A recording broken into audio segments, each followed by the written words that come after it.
Psoriasis merupakan penyakit autoimun inflamasi yang ditandai dengan lesi merah dan plak meradang. Sebagai penyakit yang menyerang kulit, tulang, hingga sendi, psoriasis dianggap tidak hanya menyerang fisik, namun juga kondisi psikologis.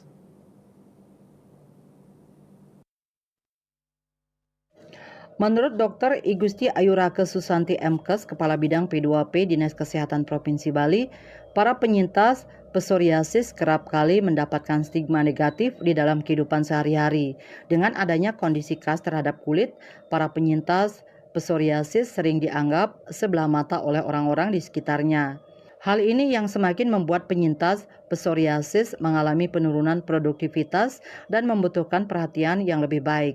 Dikutip dari National Psoriasis Foundation USA, selain pengobatan untuk menangani inflamasi dan plak yang muncul, melakukan kegiatan yang membantu mengelola emosi dan stres juga penting. Misalnya melakukan olahraga yoga dan bersosialisasi dengan sesama pasien psoriasis.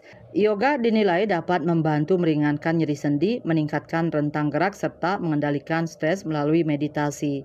Sebagaimana diketahui, penyakit psoriasis terjadi ketika sistem kekebalan tubuh mengalami gangguan dan menyebabkan sel-sel kulit tumbuh dengan cepat sehingga ada kondisi khas dalam kulitnya. Disampaikan founder komunitas psoriasis Indonesia, Kiara Leonel Salim, program edukasi diharapkan dapat membawa dampak positif bagi masyarakat yang lebih luas, tidak hanya bagi penyintas psoriasis, namun juga bagi keluarga penyintas dan lingkungan sekitar untuk saling menguatkan dan bergandengan tangan bersama dalam menghadapinya. Dalam komunitas psoriasis Indonesia, anggotanya selalu menguatkan antara satu dengan yang lain, saling menginformasikan jika ada informasi terbaru terkait dengan psoriasis. KMB Bali Pos melaporkan.